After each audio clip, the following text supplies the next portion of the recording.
আজকে আমি অনলাইন থেকে কি কিনলাম আর কোনটা কি উপকারে আসতে পারে, কোনটা ভালো কোনটা খারাপ, সব কিছুই থাকছে আজকের ভিডিওতে।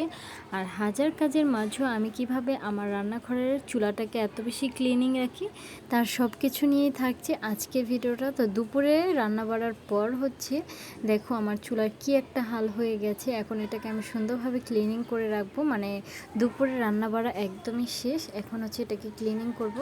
তো প্রথমে আমি ভিতর থেকে স্ট্যান্ডগুলো খুলে নিলাম। এগুলো আমি ধারওয়ালা সোয়া দিয়ে একটু সুন্দরভাবে ঘষে মেজে পরিষ্কার করে নিচ্ছি। প্রতিদিন যদি এইভাবে ক্লিনিং করে রাখো তাহলে কিন্তু চুলাটা অনেক দিন পর্যন্ত ভালো থাকবে।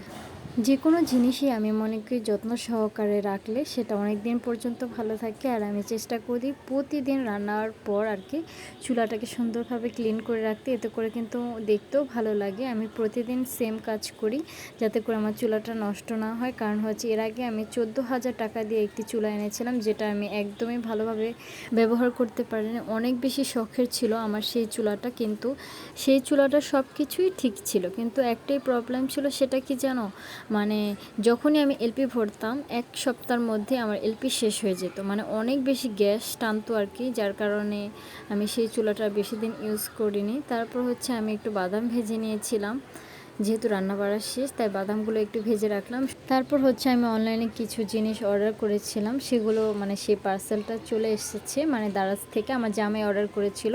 তো পার্সেলটা যেহেতু চলে এসেছে তাই আমি আনবক্সিং করছিলাম কি কি আছে এটার মধ্যে। যেহেতু একটা অফার ছিল দারাজে, সেই জন্য ভাবলাম যে সংসারের টুকিটাকি কিছু জিনিস সেখান থেকে অর্ডার করে নেই, যেগুলো অনেক বেশি দরকার। আর আমাদের সাবান তো মনে করো 3টা টয়লেটের মধ্যে 3টা সাবান 1 সপ্তাহের মধ্যে শেষ হয়ে যায়।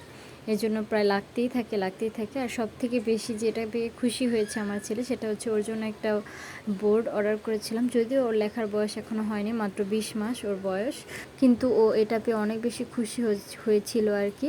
মানে ও দেখে চেষ্টা করছিল লেখার জন্য, দেখতেই পারছো অনেক বেশি খুশি হয়েছে। তারপর অর্ডার করেছিলাম এটা কান পরিষ্কার করার জন্য। এই জিনিসটা আমার কাছে খুবই প্রয়োজনীয় মনে হয়েছে, কারণ প্রত্যেকটার কাজ একটার কাজ আলাদা আলাদা, আর আমার কাছে এই জিনিসটা খুবই ভালো লেগেছে, অনেক বেশি কাজের একটা জিনিস। তারপর অর্ডার করেছিলাম মাসাজ মেশিনের মতন আর কি। এটা আঠা সিস্টেম করা আছে। এটা যেহেতু আমার শ্বশুরে পা চাবে অনেক বেশি, এই জন্য তার জন্যই মানে অরিজিনালি এটা অর্ডার করা। আমার হাজব্যান্ড পায়ে দিয়ে দেখছিল এটার কার্যকর ঠিক কতটা, দেখতে পাচ্ছ এটা অনেক বেশি মানে উপকারী একটা জিনিস, কিন্তু এটা ব্যবহার করার সময় অনেক বেশি সতর্কতা অবলম্বন করতে হবে। তারপর কি কি রান্না হয়েছিল আমাদের বাড়িতে সেগুলো দেখাই।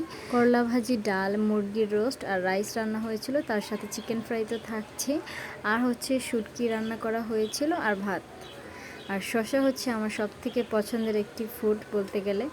তো আজকের ভিডিওটা আমি এখানে শেষ করছি। ভালো থাকবেন সবাই, আল্লাহ হাফেজ।